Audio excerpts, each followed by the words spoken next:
Konsep-konsep pengendalian. Pengendalian secara umum dapat diartikan sebagai upaya yang dilakukan manajemen agar pelaksanaan tidak menyimpang dari rencana yang telah ditetapkan untuk mencapai tujuan yang diinginkan. Dari pengertian tersebut, ada 3 tahap dalam proses pengendalian. 1. Proses penentuan standar. 2. Proses evaluasi dan penilaian. Dan yang ketiga, proses perbaikan. Adapun elemen-elemen sistem pengendalian. 1. Pelacak atau detektor ataupun sensor suatu perangkat yang mengukur apa yang sesungguhnya terjadi dalam proses yang sedang dikendalikan. 2. Penilaian atau asesor, suatu perangkat yang menentukan signifikasi dari peristiwa aktual dengan cara membandingkannya dengan beberapa standar atau ekspektasi dari apa yang seharusnya terjadi. 3. Efektor, suatu perangkat yang sering disebut dengan efek balik, yang mengubah perilaku jika asesor mengindikasikan kebutuhan untuk melakukan hal tersebut.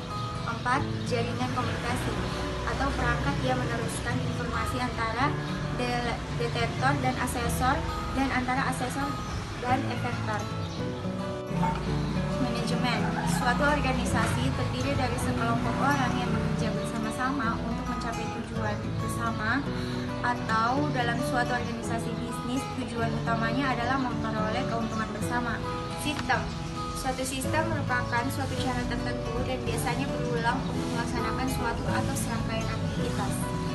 Sejumlah karakteristik sistem yakni lebih kurang membentuk real time tertentu, terkoordinasi, dan mengulangi serangkaian tahapan tertentu guna mencapai suatu tujuan tertentu. Organisasi dan sifat organisasi.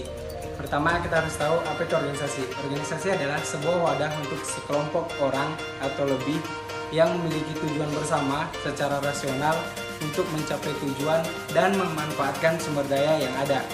Nah, dalam penyusunan organisasi sebagai dasar untuk mempertimbangkan dan mengembangkan SPM, mempertimbangkan beberapa hal. Yang pertama itu teori organisasi, yang kedua itu ada elemen-elemen organisasi.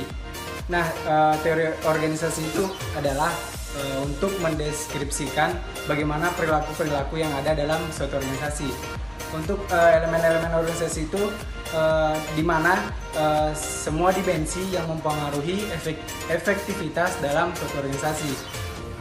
Yang kedua itu sifat organisasi. Nah, dalam sifat organisasi ada 3 komponen yang perlu diketahui, yaitu yang pertama sistem interaksi.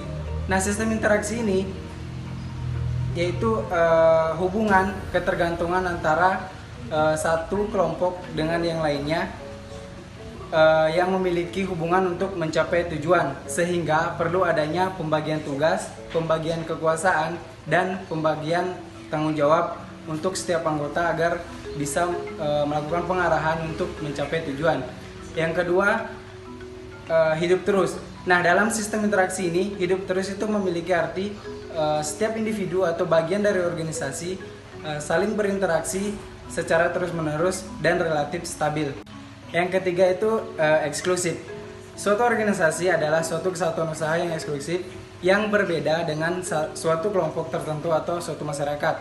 Nah, dalam hubungannya dengan komponen-komponen suatu organisasi, terdapat 3 masalah organisasi yang berhubungan dengan sistem pengendalian manajemen, yaitu yang pertama keanggotaan organisasi, yang kedua batas-batas organisasi, dan yang ketiga adalah lingkungan organisasi.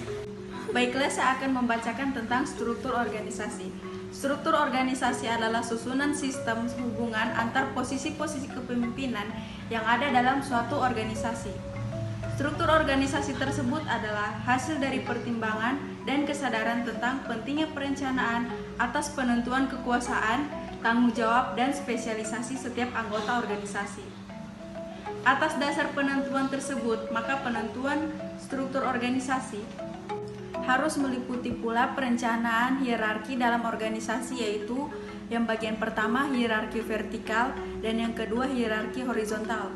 Hierarki vertikal menunjukkan diferensiasi kekuasaan dan tanggung jawab, sedangkan hierarki horizontal menunjukkan diferensiasi spesialisasi antar unit-unit yang ada dalam struktur organisasi yang bersangkutan. Untuk tujuan pengendalian manajemen, penyesuaian Departemen-departemen dalam suatu struktur organisasi dapat digolongkan ke dalam 3 cara utama, yaitu 1. Struktur organisasi fungsional, yang kedua struktur organisasi divisional, dan yang ketiga struktur organisasi matrik.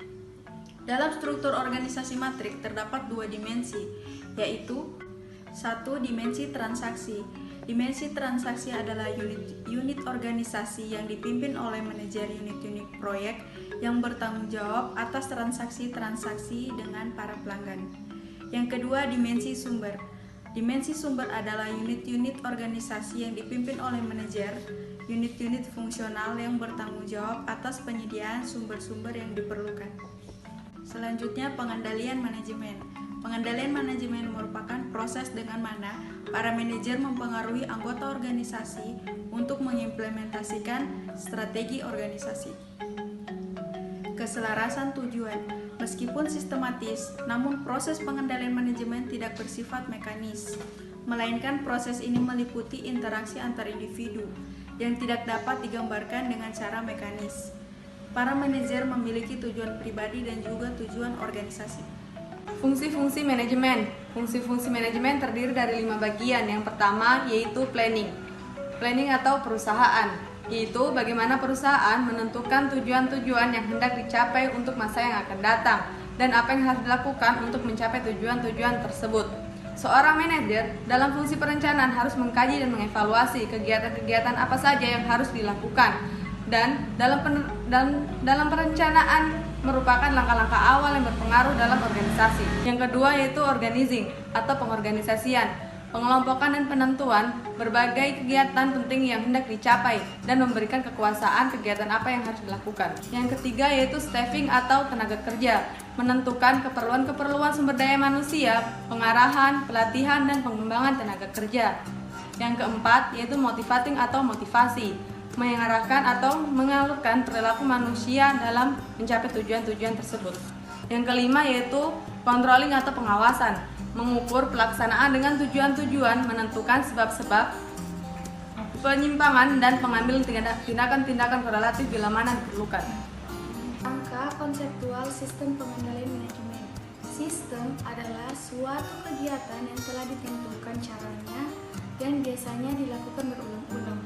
Pengendalian adalah proses mengarahkan sekumpulan variabel untuk mencapai tujuan atau sistem yang telah ditentukan sebelumnya. Manajemen adalah seni mencapai tujuan melalui tangan orang lain. Pengertian manajemen yang lain adalah proses perencanaan, pengorganisasian, kepemimpinan, dan pengendalian pekerjaan anggota organisasi, serta pengendalian sumber daya organisasi untuk mencapai tujuan bekerja sama. Pengendalian manajemen merupakan proses di mana para manajer mempengaruhi anggota organisasi lainnya untuk mengimplementasikan strategi organisasi. Pengendalian manajemen terdiri atas berbagai kegiatan. Yang pertama, merencanakan apa yang seharusnya dilakukan oleh organisasi. Yang kedua, mengkoordinasikan aktivitas-aktivitas dari berbagai bagian organisasi. Yang ketiga, mengkomunikasikan informasi. Yang keempat, mengevaluasi informasi. Yang kelima, memutuskan tindakan apa yang seharusnya diambil jika ada. Dan yang terakhir, keselarasan tujuan organisasi. Pengendalian manajemen adalah suatu proses dan struktur yang secara sistematik digunakan manajemen dalam pengendalian sebagai perangkat struktur komunikasi yang saling memudahkan pemrosesan informasi.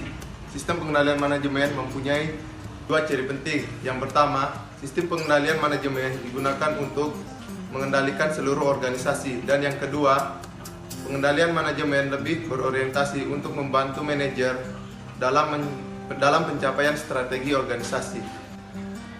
Ya, itulah materi yang telah teman-teman saya jelaskan mengenai sistem pengendalian manajemen. Ya, saya di sini akan menjelaskan mengenai contoh kasus. Kasusnya itu adalah Xerox Corporation, di mana Xerox Corporation ini mulai mengalami kemunduran dimulai pada tahun 1970, di mana Xerox lebih memperhatikan adanya undang-undang penggabungan industri dibandingkan dengan masuknya ke pasar kompetisi dari dalam dan luar negeri.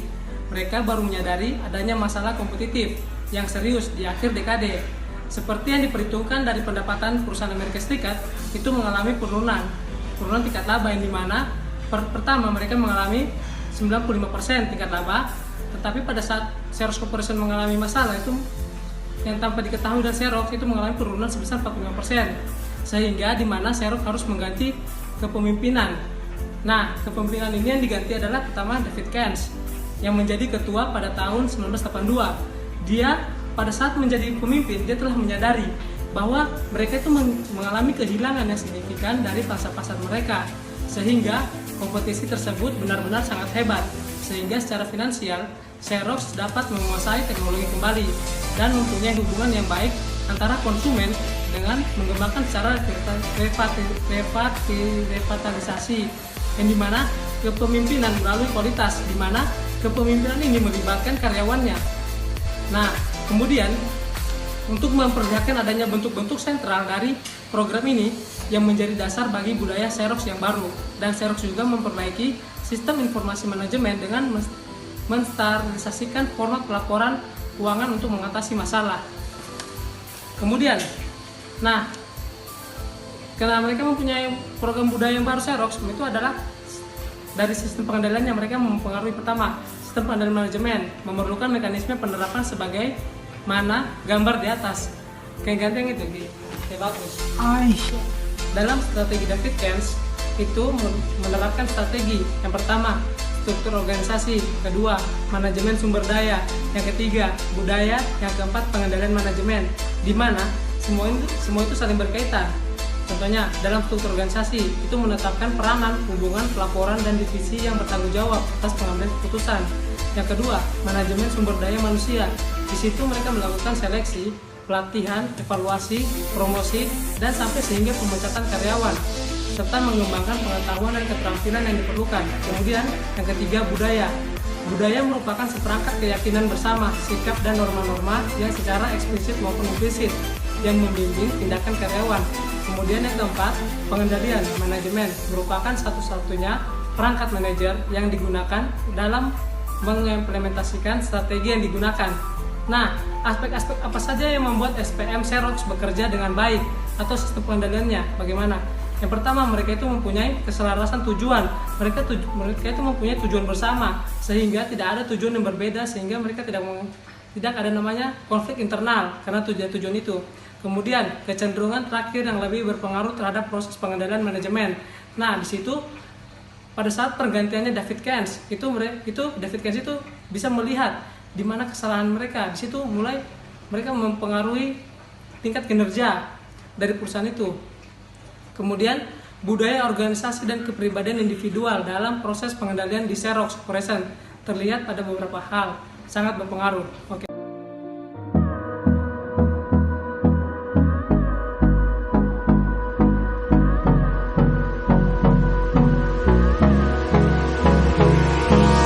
Hold me close till I get up. Time is barely on our side. I don't wanna waste what's left. The storms we chase are leading